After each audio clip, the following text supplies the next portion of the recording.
Assalamu alaikum. Good morning, dear students. Hope you're fine.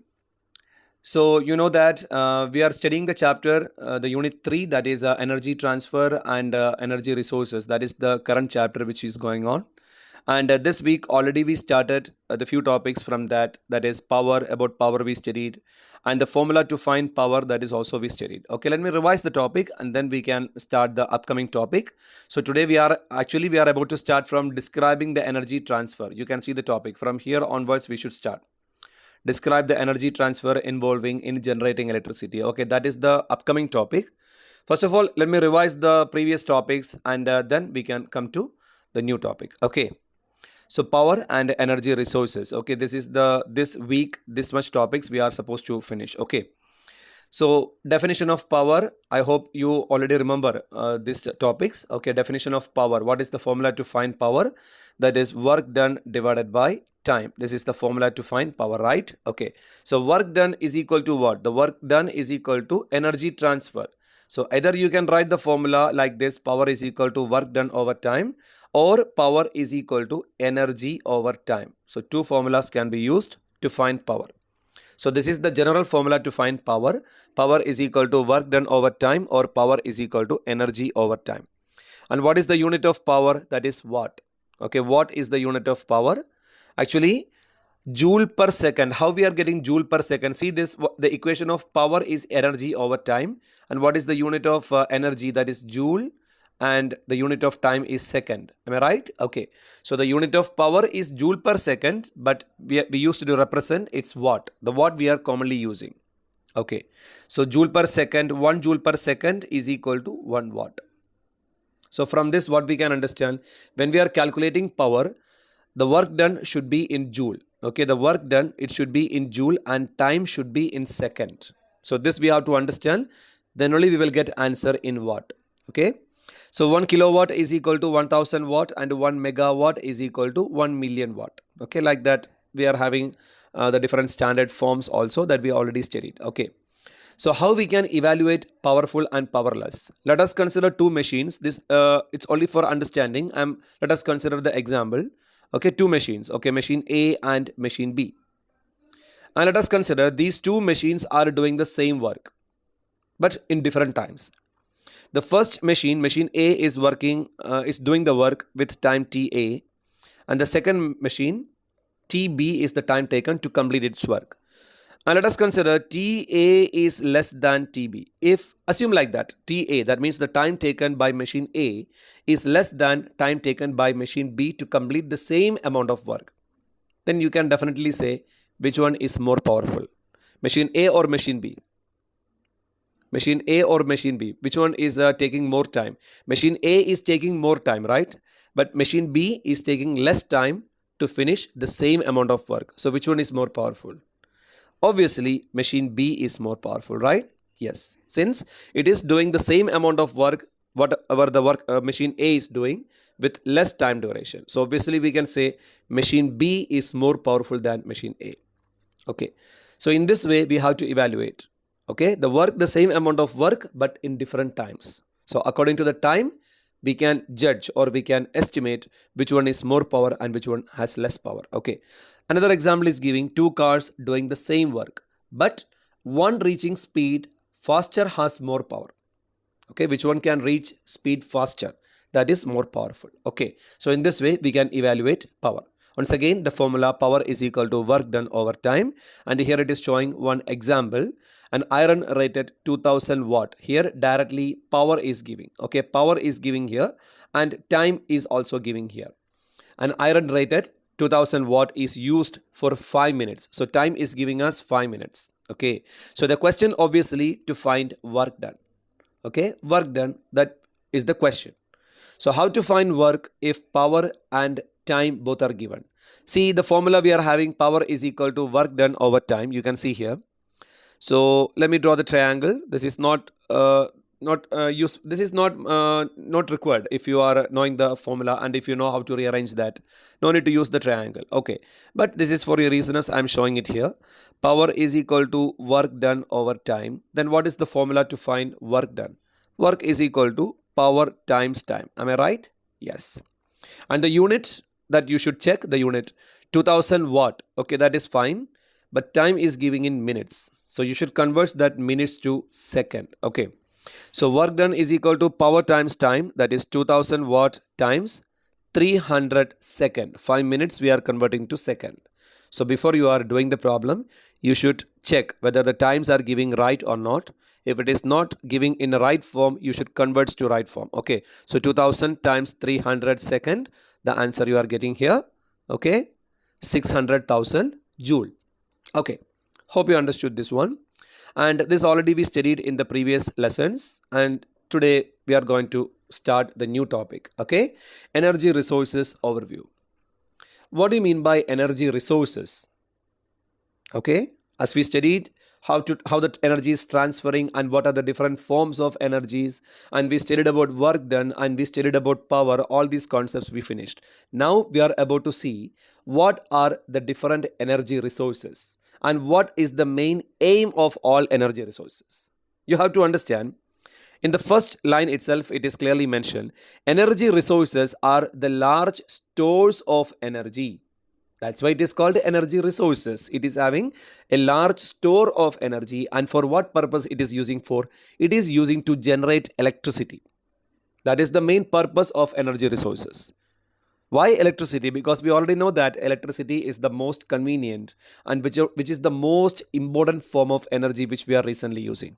Am I right or wrong? Without electricity, it is very difficult for us to survive. Okay, so electricity we need. Let us consider what to say, your phone, the rechargeable phone or your tablet, anything like that. It need electricity. Without electricity, it cannot run. So from this, what we can understand, electricity is the most important. Okay, not only phone and tablet and electronic devices. Nowadays, I think all the machines and appliances which are working in electricity only. You know about that, right? So all the energy resources we are utilizing to make electricity. And there are two types of energy resources that is giving in the second point, renewable and non-renewable. What is renewable resources? The renewable resources you might be heard in different subjects, like in EVM, you might hear about that. Renewable resources are replenishing faster than used. But non-renewable, it can't. It can't replenish faster. Example, let us consider wind or sunlight or solar. Okay, that is also called solar. Then the tidal waves, something like that. Okay, so these kind of energy resources are renewable. Am I right or wrong, dear students? Obviously, these kind of resources are renewable. It can be replenished very faster. But at the same time, if you are considering fossil fuels or if you are considering nuclear fuels, something like that, these are also energy resources, but what is the difference? It cannot replenish faster like renewable resources. Am I right or wrong? Yes. Okay. So, hope you understood about the difference between renewable and non-renewable resources. Okay. So, renewable resources, we are having the example that you can see here. What are the different types of renewable energy resources? Examples are giving here. Solar energy, as I said to you, that is renewable. Then wind energy. Then hydroelectricity. What is hydro means? Hydro means water. From the water flow, we can produce electricity. So that is the main principle or the concept that the working behind hydroelectricity.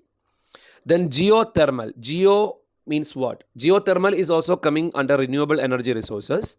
So what is geo means? Geothermal. Geo means the earth, and geothermal means the heat energy produced by the earth because of some reaction that happening under the earth. Because of that, the heat is releasing, and that heat is utilizing to produce electricity.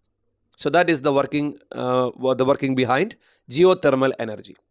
And the next is tidal energy, that the energy creating from tidal waves, and by using that also we can produce electricity. And the last one is biofuels. So dear students, these are all coming under renewable energy resources.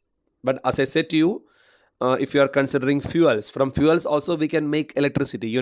From fossil fuels we can make electricity, but that is not renewable, it is non-renewable. And have you ever heard about nuclear energy or nuclear power plant? Okay, that also we are studying in this chapter. So nuclear power plant, that is also non-renewable source of energy. Okay, hope you understood that. So we can start the different types of energy resources one by one. So let us start from the easiest one. That is nothing but wind energy. That is the easiest one. You can easily understand about wind energy. The rest form of energy we can study later. Okay. But before moving to wind energy, let me introduce a part which is one of the most important part that we can find in all kind of power station or power plant. Let me introduce what is power plant or what is power station. Power plant or power station is the place where electricity has been generated. Electricity is generating the places. We know that I already said to you, these energy resources we are utilizing to make electricity. I told you already. So the power plant are the places where electricity is producing, like hydro power plant, thermal power plant, then nuclear power plant, like that. We are having several examples. Okay. So in all of the power plants, not in all power plants, but majority of the power plants, we can find this part, a turbine connected with a generator. Okay, most of the power plant we can find this part, a turbine that is connecting with the generator. Can I ask you, what is the function of a turbine? Turbine we can find in most of the places. See, this is a hydro power plant. Here also you can see a turbine. The turbine is connecting with a generator with the help of a shaft. You can see here. So what is the purpose of the turbine? What is the purpose? See, the turbine is a transferring device. What the turbine is transferring? The turbine is transferring kinetic energy. See, the wind is coming and it is hitting to the turbine. So wind is carrying kinetic energy. Am I right? Yes. So the same kinetic energy carried by the wind is transferring to the generator with the help of turbine. So what turbine is doing? It is just transferring. What it is transferring? It is transferring the kinetic energy what it received. The kinetic energy what it got. That kinetic energy is transferring to the generator. That is the function of a turbine. The same thing you can see here also in hydro power plant. You can see the running water, the flowing water. The flowing water has kinetic energy. So that kinetic energy with the help of the turbine, it is transferring to the generator. Dear students, I don't know you might hear about this or not. A generator, what is the energy conversion that taking place in a generator? In a generator, kinetic energy is converting to electricity or electric energy. This is the energy conversion taking place in a generator. You can see here. Okay. So kinetic energy is transferring from turbine to the generator, and inside the generator what is happening? The conversion. What is the conversion? Kinetic energy is converting to electric energy. So dear students, don't say that turbine is producing electricity. Turbine itself is not producing electricity. Turbine is just transferring. Turbine is just transferring the kinetic energy to the generator, and what generator is doing? It is converting that corresponding kinetic energy to electricity. Hope you understood that. So we can study this topic also, and after that we can wind it up. Okay. So wind power plant. A wind power plant, it is very easy to understand. What is happening here? The winds blows past turbine, rotating their blades. You can see there are 3 blades you can see here, right? In the wind power plant you can see here. And this wind can carry kinetic energy, and it is coming to the blades, and what will happen? The kinetic energy is transformed into the mechanical energy. About mechanical energy you are not studying that much, but you should understand it's kinetic energy itself. Okay, that is hitting in the blades. Okay, and there is a gearbox inside the turbine or inside the blades, and the gearbox spins a generator to produce electricity, as I told you. Okay, so that much you have to understand about transformer. This is a bit advanced diagram. Okay, so you should understand only this much. When the wind, it is hitting in the turbines or hitting in the rotating blades, what is happening? It is getting kinetic energy, and that is transferring to the generator to produce electricity. The concept is very simple, and by using that electricity, it is supplied in different places. So dear students, can I ask you something? Is this wind power plant renewable or non-renewable? Of course it is renewable, right? Okay, it is renewable. So the conversion and the methodology is very easy to understand. So can you say what is the energy conversion? just we can write the kinetic energy from wind. Okay, the kinetic energy from wind, it is first transferring to the blades or the turbine. So kinetic energy, it is transferring to the blades or the turbines. Okay, and then this kinetic energy is transferring to the generator and it is converting to electricity. So this is the simple conversion that is taking place in a wind power plant. So we have to understand, dear students, each and every power plants, they are having pros and cons. That means they are having advantages and disadvantages. So let us discuss what are the pros and cons of wind power plant. Okay, pros means merits or what are the advantages, and cons means demerits. Okay, which are them? Let's see. First of all, we know that it is renewable and sustainable energy source. It is renewable. Okay, that is one of the advantage of wind power plant. Means it is replenishing again and again without any limit. It is a green energy. Am I right or wrong? Since it is not making any pollution, it is not emitting carbon dioxide. Carbon dioxide emission is not taking place like fossil fuels. So it is a green energy. And the waste which is creating is also very less. Less amount of waste only wind power plant is creating. So obviously these are the three major pros of wind power plant. But at the same time, if you are considering the cons, that means the negativities of wind power plant. First of all, it is weather dependent. What is the meaning of that? Weather dependent. See, here the wind speed is very important thing, very important factor. The speed of the wind, it should be a constant speed. It's not like sometimes the wind speed is very higher and sometimes the wind speed is very less or extremely less. Such kind of places we cannot install or we cannot fix this wind power plant. The wind power plant we can install in such a places which is good suitable. That means it should have enriched with the constant wind speed. Okay, so sometime you know that because of the weather, sometime the wind speed can be reduced, but sometime the wind speed can be increased. So accordingly it will change. So that is the meaning. It is weather dependent. That is the exact meaning of that.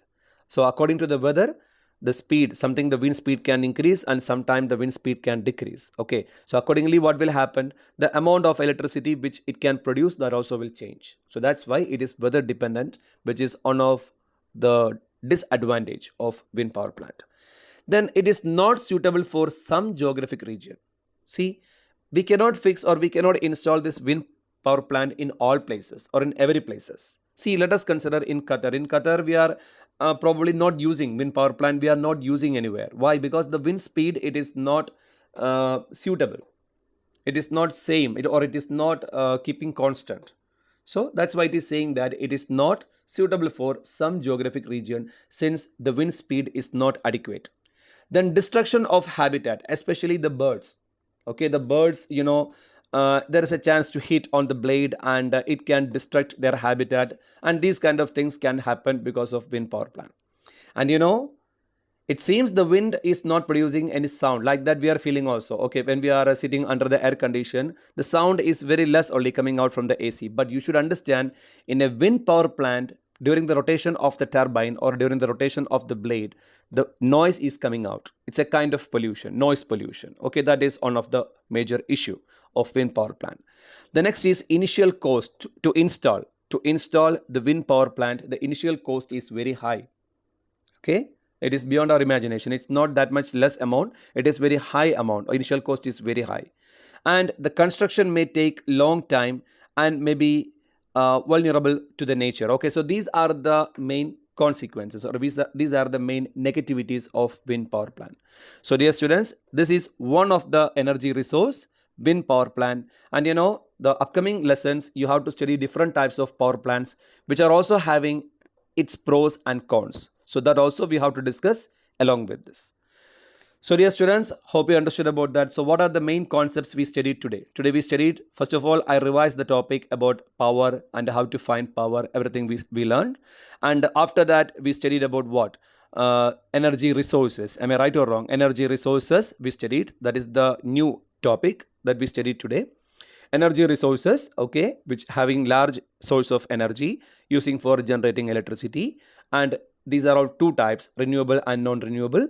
Okay, so here these are the examples of non-renewable. Fossil fuels, nuclear fuels are the examples of non-renewable resources. Don't forget it. Okay, and we are having examples for renewable energy resources. Okay, which can be replenished again and again, like solar, wind, hydroelectricity, like that. Wind energy we studied. That only we studied today. The rest of the forms of or the rest of the renewable energy resources we can study later. Not only renewable resources, non-renewable resources also we are studying, like nuclear power plant. It is a non-renewable resource. Okay, about that we have to learn. And then thermal power plant. Thermal power plant means it's a thermal power plant. You can see here, there the fuel is burning, so that is a non-renewable. So about that also we have to learn. It will come in the upcoming session. So dear students, hope you understood that. So you can don't hesitate to ask the doubts. If you are having any doubts regarding this topic, you can ask the doubt. Thank you so much. See you in the next lesson. Assalamu alaikum.